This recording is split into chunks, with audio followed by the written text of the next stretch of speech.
Por más de 60 años, Tokio ha sido la ciudad más grande del mundo. Hoy su creciente área metropolitana es hogar de más de 36 millones de personas. La población sigue en aumento. Algunos observadores creen que Japón, sin duda, es la ciudad capital del mundo, acogiendo la innovación. Encarna el futuro de nuestras sociedades tecnológicas urbanizadas. Pero hace solo 150 años, Tokio aún era Edo, una extensión de viviendas de madera con una población de 1 millón, la sede del poder del shogunato y sus caballeros samurái. La expansión espectacular de la ciudad acompañó el surgimiento del Japón moderno, pero parece que eliminó todos los recuerdos del pasado.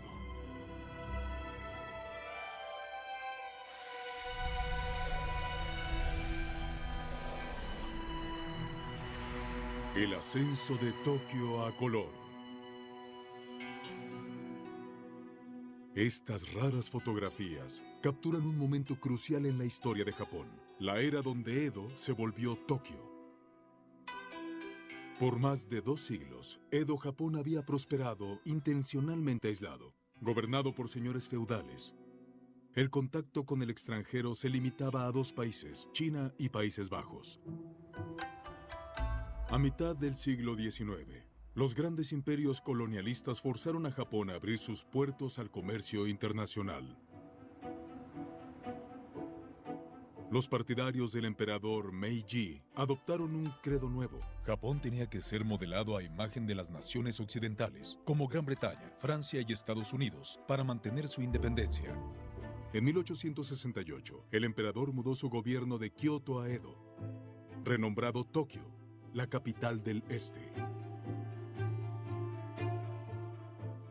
La función de Tokio era impulsar y exhibir el desarrollo del Japón moderno, capaz de confrontar a las grandes naciones occidentales como su igual.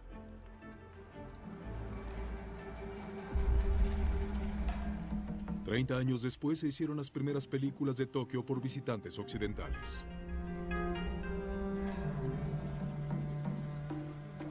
Los samuráis con espadas colgadas que asustaron a los primeros visitantes extranjeros de Edo ya no estaban en las calles. El gobierno había revocado su derecho a portar armas abiertamente. Durante esta época, el medio de transporte más común era el rickshaw. Estos carros fueron inventados en Japón 3 décadas antes. Los caminos y puentes recién construidos, uno de los primeros signos de la modernización, contribuyeron a su desarrollo.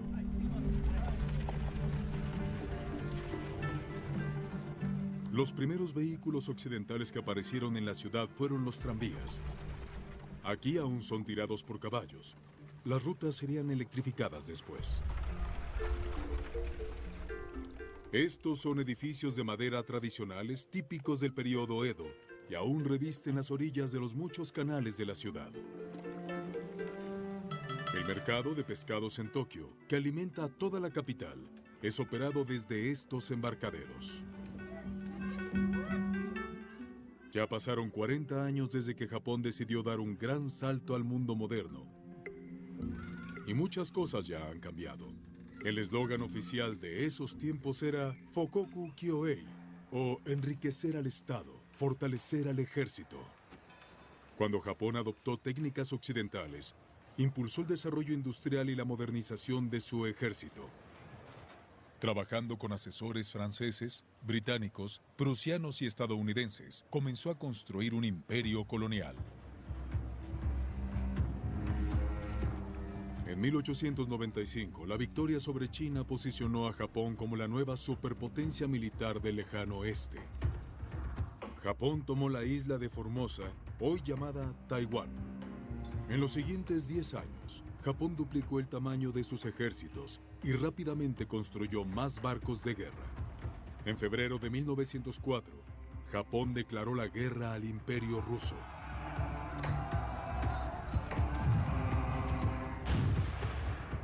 Después de más de un año de intenso combate, Japón triunfó, para la sorpresa de todos.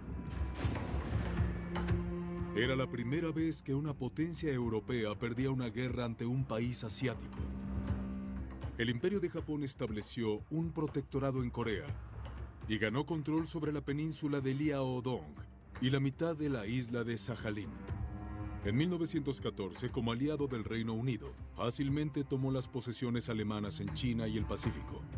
En 1919, Japón fue invitado a negociar como uno de los grandes 5 vencedores, la única nación no occidental del grupo. Ginza-dori fue el primer boulevard en Tokio que adoptó un estilo de arquitectura occidental.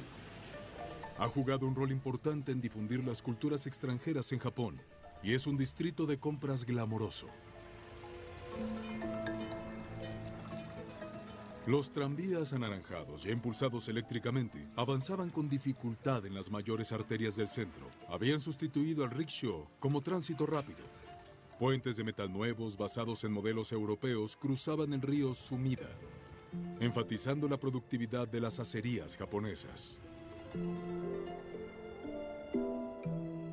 El mercado de pescado se modernizó rápido. Los muelles y embarcaderos fueron ampliados y almacenes de 3 pisos aparecieron en la zona costera.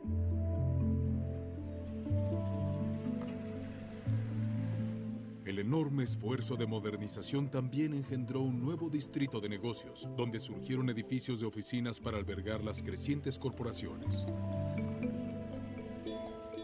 Hoy, Marunouchi es el corazón de la banca japonesa. En 1920, su fachada nueva de ladrillos rojos le ganó el nombre de Pequeño Londres.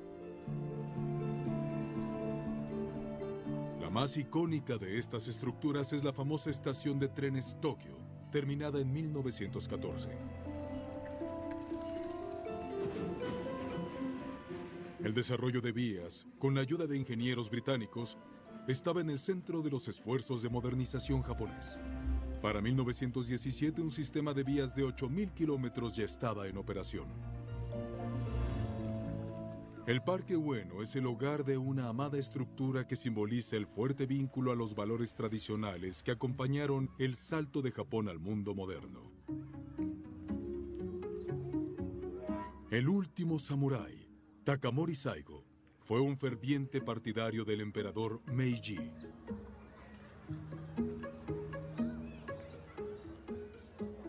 Los elegantes vecindarios del centro no eran los únicos que mostraban señales del rápido cambio. El Tokio de las masas también estaba evolucionando.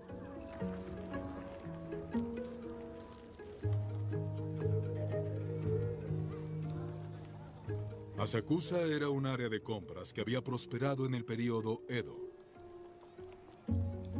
La renovación urbana creó una calle nueva, Asakusa Roktu, un distrito de teatros que al instante atrajo multitudes. Era el Broadway de Tokio.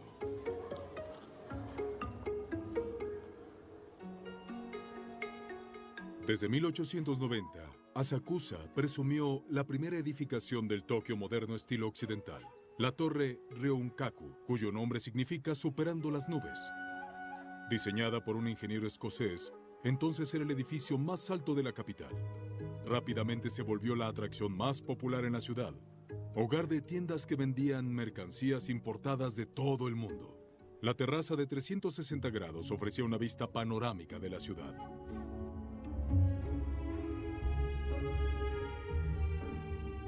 En 1923, solo 55 años después del fin del período Edo, se grabó la primera toma aérea de Tokio. La ciudad se había transformado en una gran metrópolis moderna. Su población era más del doble, 2.2 millones de personas. Pero Tokio aún seguía muy atrás de las grandes ciudades occidentales de su época. Londres era la más grande del mundo, con 7.5 millones de habitantes. Nueva York estaba en auge, con 5 millones de personas. La población de París era de 3 millones. El progreso de Tokio sería abruptamente interrumpido por un terrible desastre. Tokio. El 1 de septiembre de 1923, Tokio fue devastado por el gran terremoto de Kanto. A las 11:58 am, el primer temblor de 7.9 grados de magnitud sacudió el centro de Tokio causando cientos de muertes. Pocos minutos después llegó una fuerte réplica. Se desató el caos total cuando la tierra se sacudió una tercera vez. En menos de media hora, fogones de cocina habían incendiado 130 de las casas de madera en la ciudad baja. Los vientos fuertes de un tifón que acababa de golpear la bahía de Tokio avivó las llamas. La mitad de Tokio estaba ardiendo. Para los habitantes atrapados en la tormenta de fuego, fue un terror total.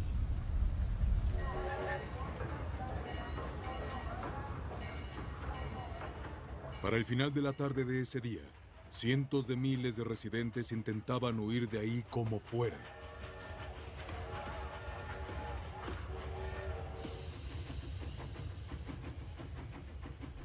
Todos los hidrantes habían sido destruidos. Les tomó 2 días enteros poder controlar los incendios.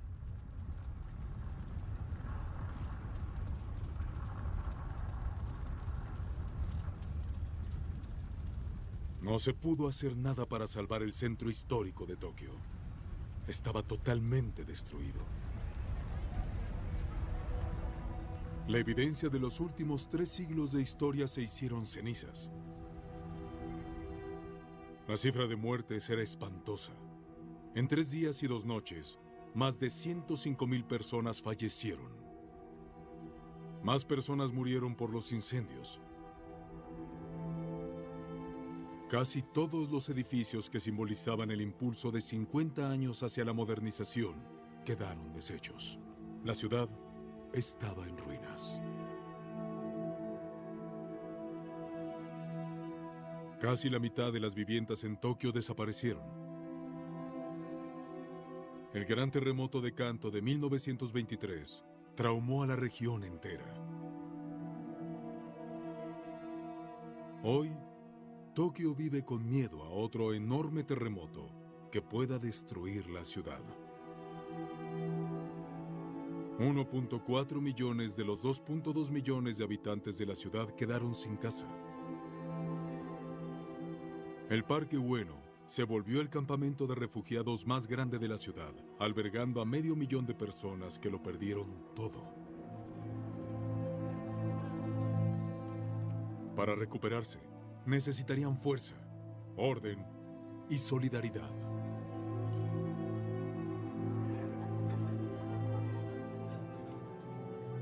Otro gran desafío había comenzado para los residentes de la ciudad, solo 50 años después de haberse ganado un lugar en el mundo moderno. Había escasez de todo: agua, comida, ropa, refugio, letrinas.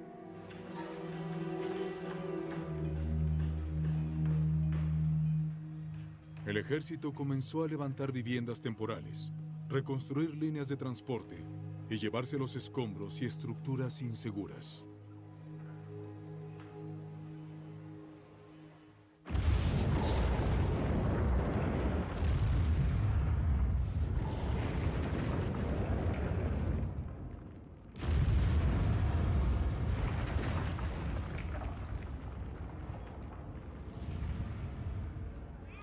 Pero la mayoría del trabajo fue realizado por el pueblo de Tokio.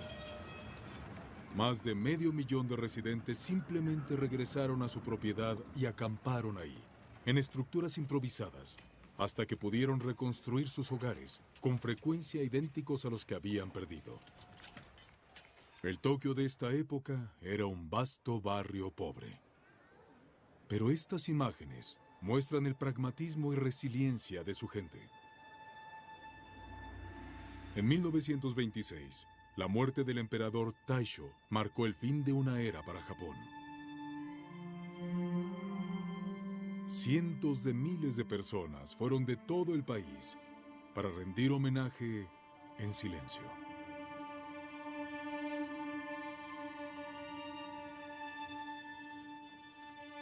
Pero el evento también fue una oportunidad.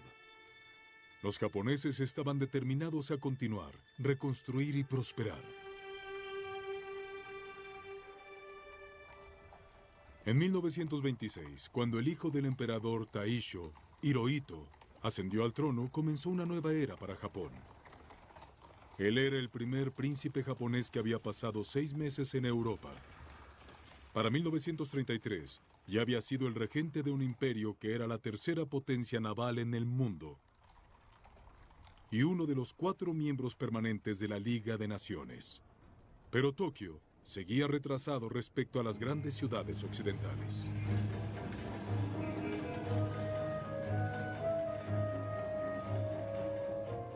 Solo 7 años después del gran terremoto de Kanto, la reconstrucción de Tokio estaba casi terminada.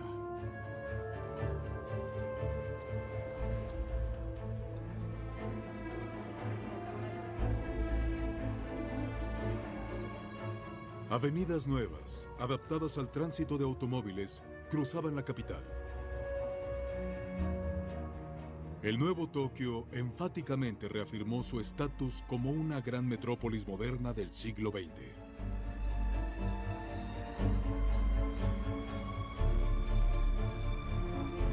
Sus calles se veían más y más como sus modelos occidentales, y cientos de automóviles nuevos transportaban a la gente por la ciudad.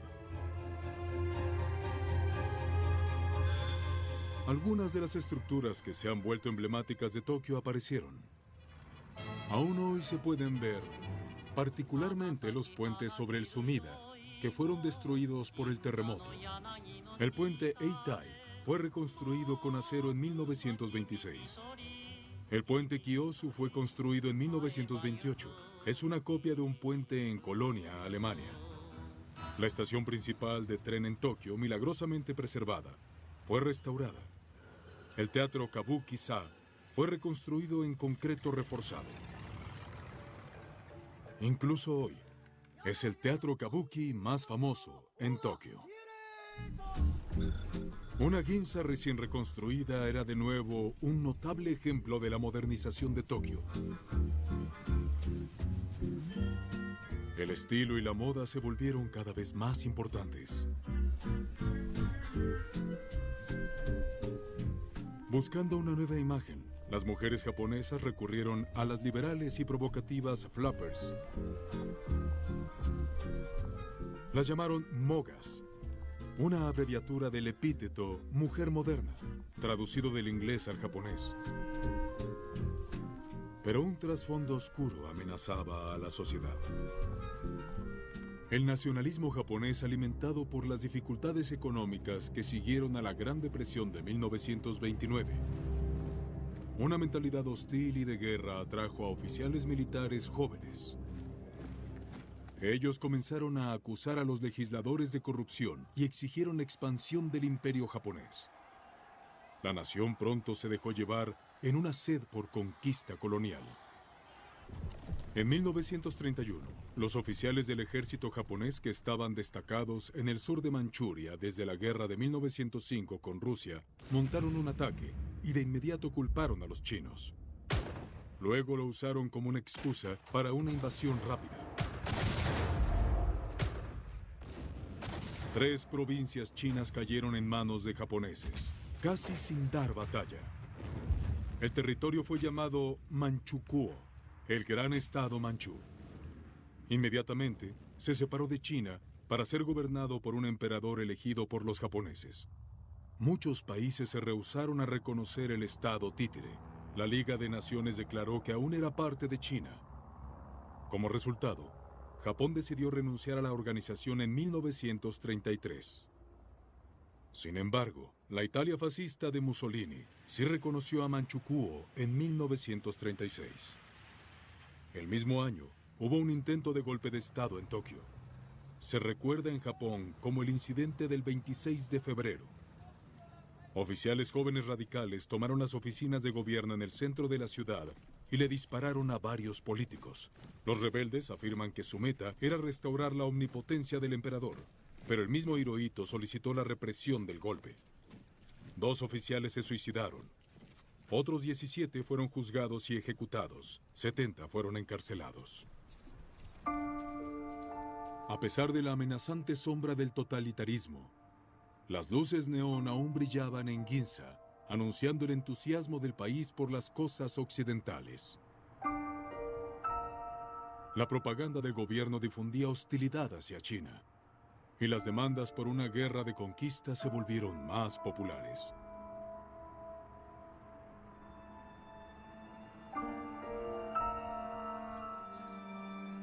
Este film fue grabado en 1937 en un jardín de niños de Tokio. Usando máscaras de gas de papel, los niños interpretaban un ataque a una pagoda de cartón, que claramente simbolizaba Nankín, la capital de China.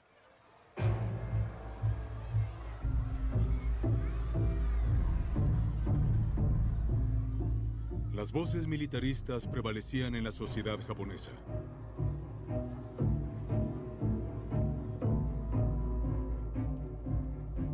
Las tensiones con China escalaban y pronto llevarían a la Segunda Guerra Sino-Japonesa. El Reino Unido, Francia y los Estados Unidos advirtieron represalias. Otros, sin embargo, descubrieron al país como un potencial aliado nuevo.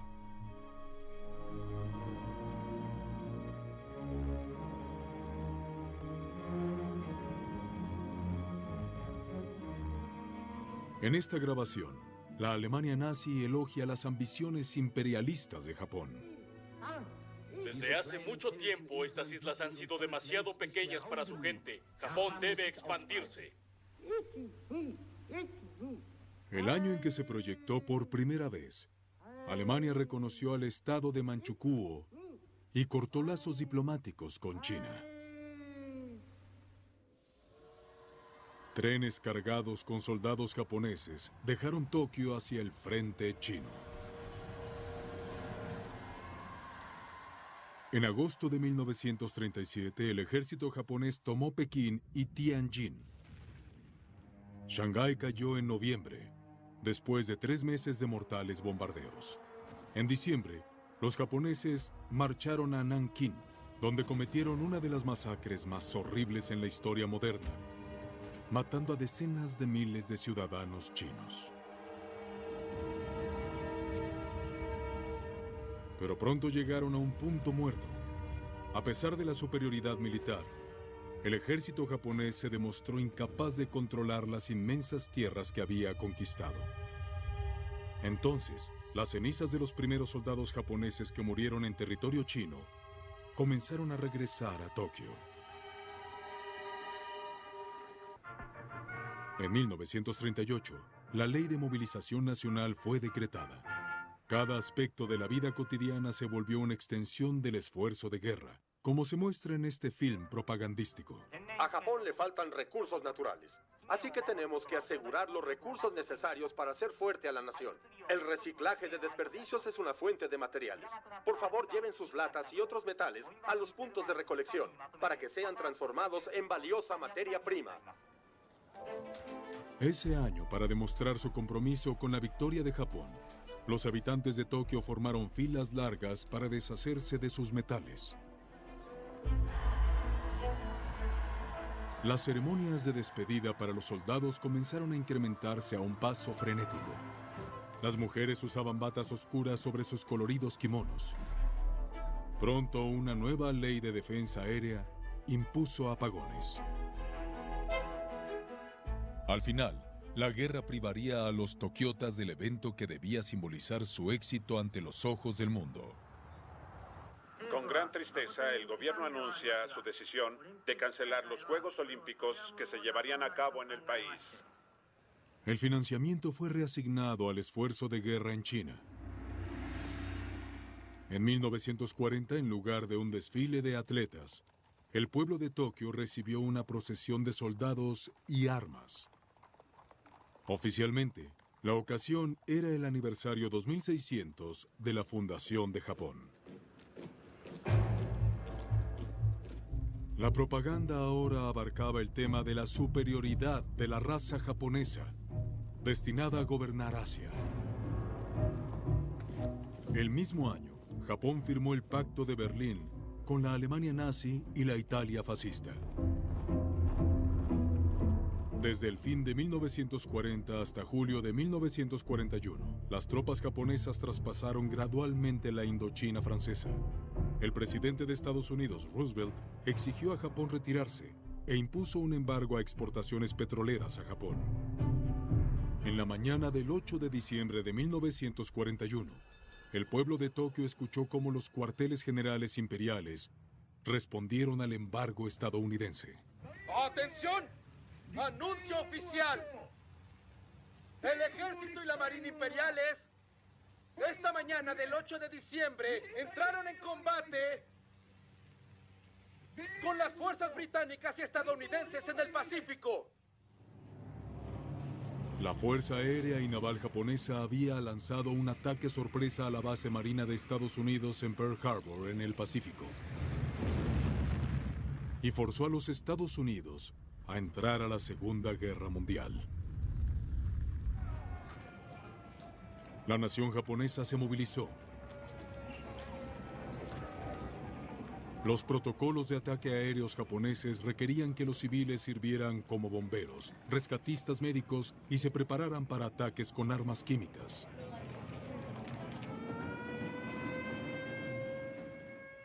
Se cavaron refugios antibombas en las aceras de Ginza, donde meses antes las mujeres japonesas preocupadas por la moda presumían su ropa occidental.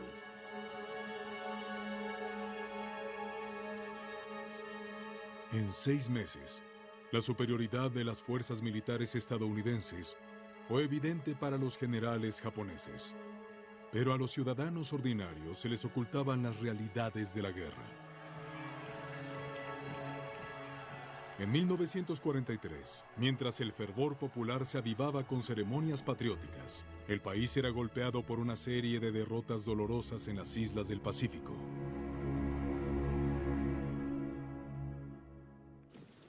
Para compensar las fuertes pérdidas en combate, todos los jóvenes del país eran empujados a servir. Este film de octubre de 1943 se llama Movilización Estudiantil. Se enfoca en una ceremonia para soldados jóvenes que se dirigen a la guerra. No esperamos regresar con vida. Solo esperamos honrar nuestra deuda con el emperador por su infinita bondad que no merecemos. Cada uno de nosotros cumplirá con su deber hasta el final. Esa es nuestra firme resolución. ¡Larga vida al emperador! ¡Banzai! ¡Banzai! ¡Banzai! Las fuerzas estadounidenses recuperaron las islas del Pacífico una por una, y pronto los bombarderos norteamericanos estaban en la zona de Japón. Comenzando en noviembre de 1944, Tokio se volvió un objetivo primario. La noche del 9 al 10 de marzo de 1945 fue una de las más terribles en la historia de Tokio. En pocas horas, 334 B-29 lanzaron 17,000 toneladas de bombas incendiarias. Estas destruyeron más de la mitad de la vieja ciudad de Tokio, matando a más de cientos de miles de personas en una noche. El daño fue impactante. Solo 22 años después de su primera destrucción, el corazón de Tokio quedó reducido a cenizas de nuevo y su población fue aniquilada. Por varios meses, más de 115,000 personas murieron en los ataques. Pero Japón se rehusaba a rendirse. El 6 de agosto de 1945, los estadounidenses lanzaron la bomba atómica en Hiroshima. El 9 de agosto, los soviéticos comenzaron a invadir Manchuria. El mismo día, otra bomba atómica fue lanzada en Nagasaki. El 15 de agosto, en todo Tokio, la gente escuchó el anuncio del emperador de que Japón se había rendido. Soportando lo insoportable y sufriendo lo que es insufrible, hemos decidido pavimentar el camino para la gran paz para las próximas generaciones. Para Tokio terminaba un terrible ciclo y su gente estaba abrumada por sentimientos de humillación. Una vez más, tendrían que reconstruir su ciudad. El 30 de agosto de 1945, el general Douglas MacArthur, comandante supremo de las fuerzas aliadas en el Pacífico, llegó a Japón para servir como el gobernante militar. Con su base en Tokio, MacArthur iba a desmilitarizar y democratizar el país. Con la Unión Soviética representando una amenaza, Japón podía ser un aliado valioso en la estrategia y política estadounidense.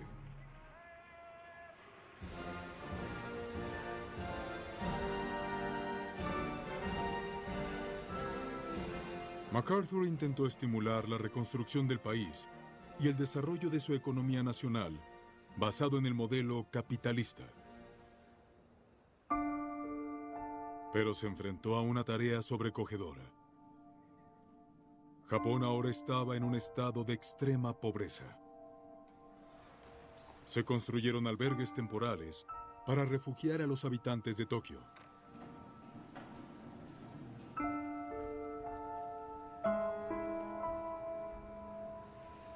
Para una gran población de sobrevivientes débiles y desamparados, fueron necesarios saneación y tratamientos de salud para prevenir epidemias.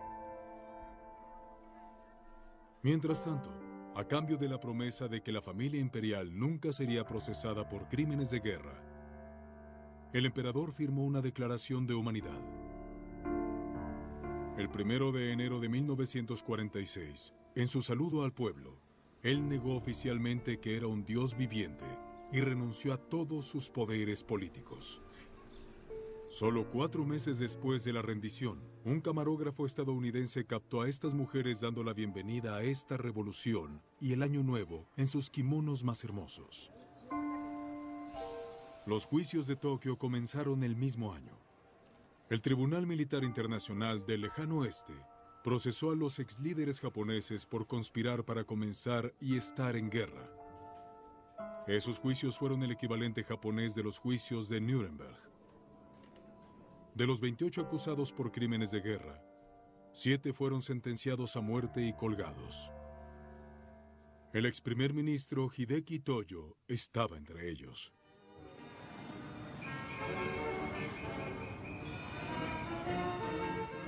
La ocupación de Japón y la estrecha cooperación entre las autoridades estadounidenses y japonesas continuó por 7 años.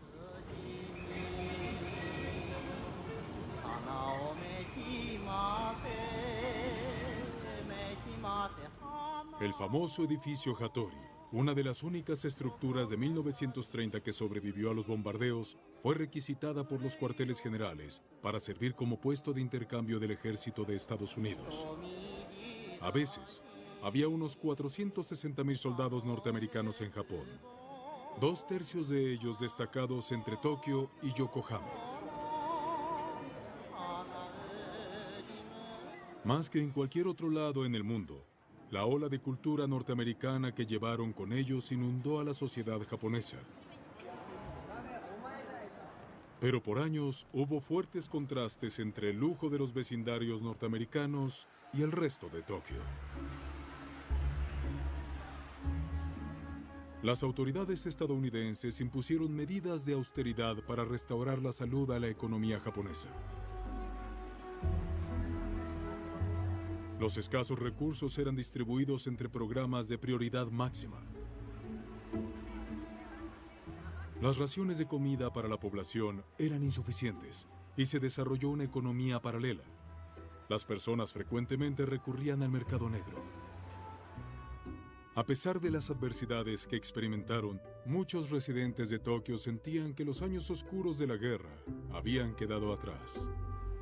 En noviembre de 1946, una multitud de más de 100,000 personas se reunió frente al Palacio Imperial para celebrar la proclamación de la nueva Constitución japonesa, en la presencia del emperador y la emperatriz. La democracia, incluyendo la libertad de expresión, el sufragio a las mujeres y la renuncia a la guerra, eran el corazón de esta constitución, influenciada por los ocupantes estadounidenses. Para motivar la difusión de estos valores democráticos totalmente nuevos para los japoneses, la educación recibió una atención especial.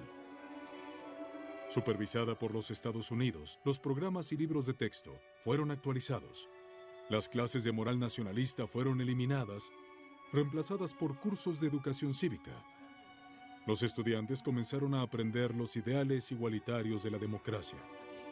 Japón se convirtió en el único país con pacifismo escrito en su propia constitución. El país también se deshacía de su pasado, destruyendo estatuas de sus héroes militares. Una vez más, el pueblo de Tokio había trabajado para reconstruir su capital. Pero los tiempos aún eran difíciles. Y de repente, todo cambió.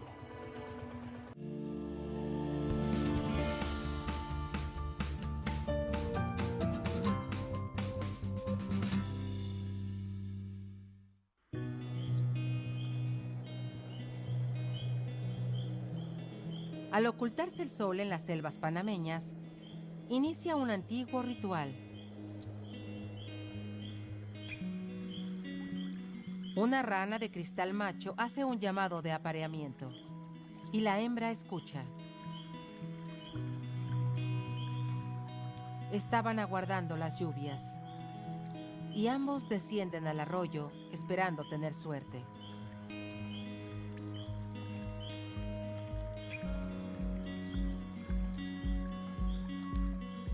Pero estas dos ranas no están solas. Jesse Delia es uno de los pocos expertos en ranas de cristal en el mundo. Y también él esperaba las lluvias. Durante la temporada de sequía, estas ranas desaparecieron y no sabemos a dónde van. Tal vez se refugian en el dosel durante esa época del año. Y cuando inician las lluvias, ocurre una migración masiva. Todas las ranas aparecen en la selva y se apilan en los ríos. Las ranas de cristal obtuvieron su nombre debido a su estilo único de camuflaje. No cambian de color como algunos animales. Ellas solo cambian de fondo. Estas ranas viven en las hojas, pasan todo su tiempo adheridas a ellas y necesitan ser lo más transparente posible para que incluso puedas ver a través de ellas. Así no generan ningún tipo de sombra y no son detectadas por depredadores. 13 diferentes especies de ranas de cristal tienen su hogar en Panamá.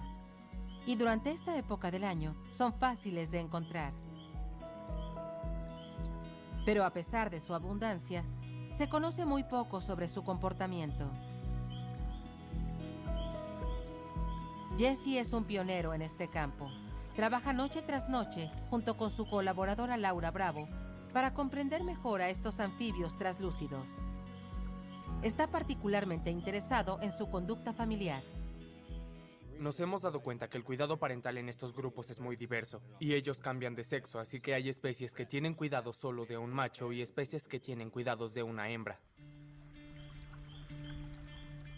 Ninguna rana trabaja igual. Jesse observa pacientemente, documentando cada comportamiento. Muchos están descubriendo por primera vez. Se aparean y la hembra pasa muchísimo tiempo simplemente caminando. Pareciera que en círculos, pero está recolectando el agua de las hojas. Con el tiempo, se ve que la hembra empieza a hincharse como un globo.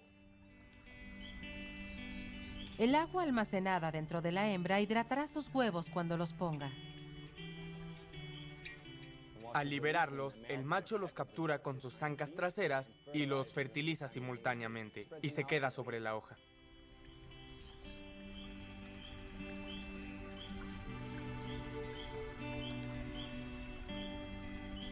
Originalmente se pensaba que el cuidado parental de las ranas de cristal era solo tarea del macho, una condición extraña en muchas especies.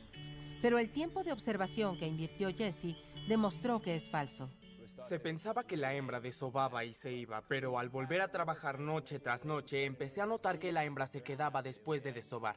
Se mueve hacia arriba e hidrata los huevos por cierto tiempo. Si bien solo dura un par de horas, es algo crucial. Los huevos se desarrollan durante las 2 semanas siguientes y algunas ranas de cristal continúan cuidando sus huevos hasta que los renacuajos están listos para salir. Gracias a científicos como Jesse y Laura, ahora podemos entrar en el mundo previamente desconocido de estas pequeñas criaturas. Las ranas de cristal pueden ser transparentes, pero como padres, son tan verdes como una hoja de selva.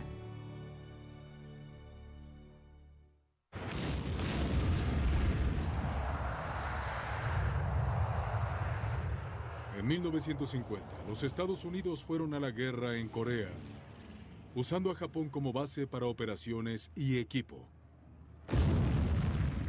La ola militar norteamericana era una oportunidad ideal para la industria japonesa. El 16 de abril de 1951, el general Douglas MacArthur dejó el país y una multitud de tokiotas se despidió. Desde el amanecer, 200,000 personas se reunieron en las calles.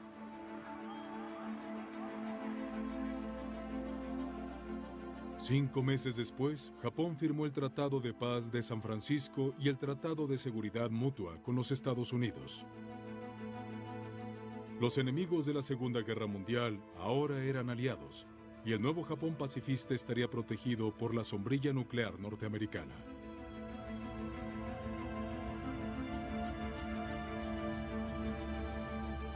El 28 de abril de 1952, la independencia de Japón se restauró.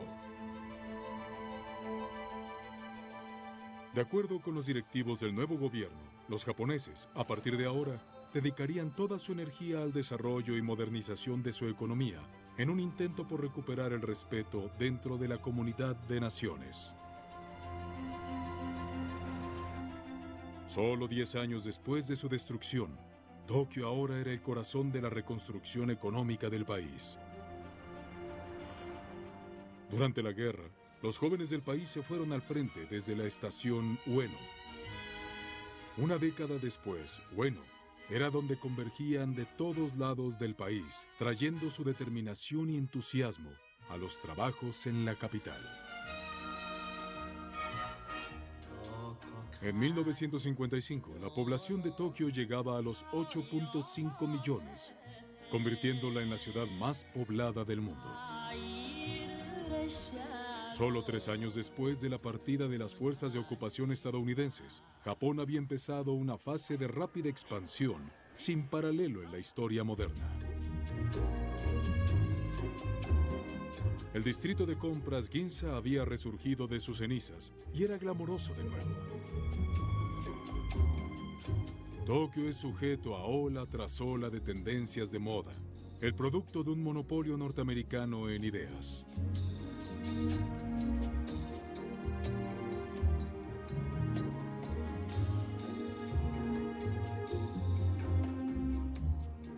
La decisión de que Tokio fuera anfitrión de los Juegos Olímpicos de 1964 es crucial. Estos son los primeros Juegos que se realizan en Asia. Para asegurar su éxito, Tokio lanza un vasto programa de modernización de infraestructuras.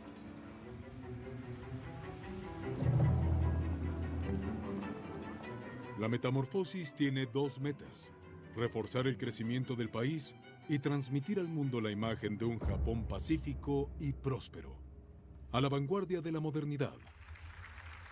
Un gran símbolo de progreso tecnológico es el tren bala Shinkansen. 100% hecho en Japón, es un gran vínculo a alta velocidad que viaja de ciudad en ciudad a más de 240 kilómetros por hora. Cuando la capital japonesa estuvo frente a las cámaras del mundo, se vio impactante. Se unió a las listas de las ciudades más modernas del mundo. Las ceremonias de inauguración se desarrollaron bajo un cielo azul en el Estadio Olímpico de Tokio. Estas Olimpiadas fueron las primeras en ser transmitidas internacionalmente vía satelital. Esto atrajo a unos 600 millones de televidentes. Entre 1954 y 1973, el país vivió un acelerado crecimiento económico impresionante, sin paralelo en la historia mundial. El auge espectacular estuvo estimulado por dos factores: una gran inversión pública y órdenes del ejército de los Estados Unidos atrapado en la guerra de Vietnam. Los tokiotas vieron surgir los primeros rascacielos de la ciudad. En 2 décadas, la población rural de Japón cayó en picada y hombres asalariados llegaron a la ciudad. Para albergar a todos los residentes nuevos, surgieron pueblos nuevos en la periferia oeste de Tokio.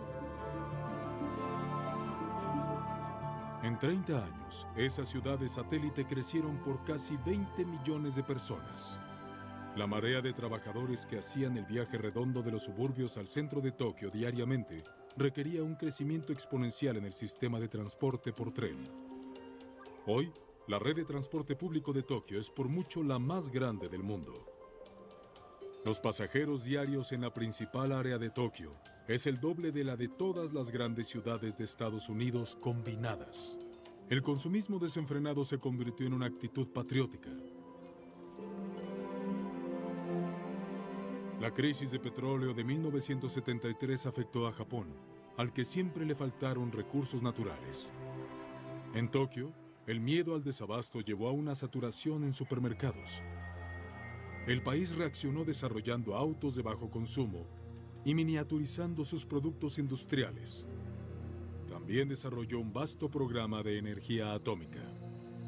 Para suministrar a Tokio de luz y energía, entró en línea el segundo reactor en Fukushima Daiichi en 1974.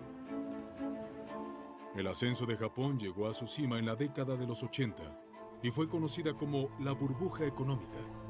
Las industrias de automóviles y electrónica generaron ganancias astronómicas, lo que se incrementó exponencialmente por la inversión en bienes raíces y finanzas. En 1989, la Casa de Bolsa de Tokio se convirtió en la más grande del mundo. El año siguiente, el PIB de Japón fue el segundo después de Estados Unidos. Tokio finalmente superó a sus modelos europeos y norteamericanos como una metrópolis internacional próspera y vibrante.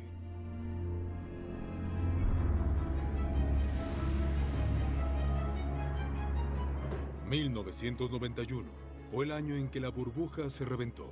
Japón estaba en medio de una recesión económica y plagado con desempleo en incremento.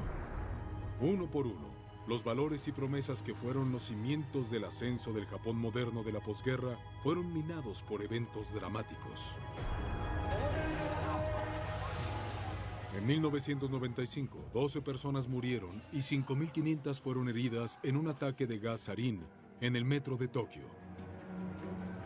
El acto de terrorismo fue perpetrado por un japonés con buena formación académica. Durante las vacaciones de invierno en 2008, aparecieron los primeros comedores de comida postguerra, apoyando a los residentes indigentes de Tokio. Desde que adoptaron la democracia, los ciudadanos se vieron a sí mismos como miembros de una vasta clase media. Pero de repente, una drástica desigualdad social apareció. El terremoto de Tohoku de 2011 siguió al desastre de la planta nuclear de Fukushima, lo que levantó serias dudas en la población. ¿Aún podían confiar en las autoridades? Por primera vez desde los 70s, se realizaron manifestaciones en Tokio. Multitudes marcharon para protestar por la decisión del gobierno de reabrir las plantas japonesas de energía nuclear. En 2012, el Tokyo Sky Tree, la segunda torre más alta del mundo, fue inaugurada. Y en 2013, Tokio fue elegido para ser anfitrión de los Juegos del 2020. Pero el humor popular es mucho menos entusiasta que en 1964. Tokio se ha levantado de la aniquilación y ha adoptado una forma única de modernidad. Pero hoy, algunos de sus ciudadanos cuestionan la cultura de correr aceleradamente hacia el futuro.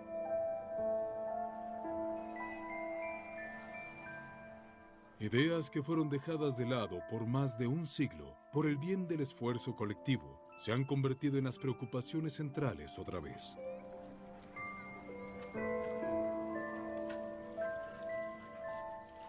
la relación con la naturaleza, la calidad de vida, la satisfacción individual, la armonía. Las respuestas a esas preguntas no pueden provenir de ningún modelo occidental.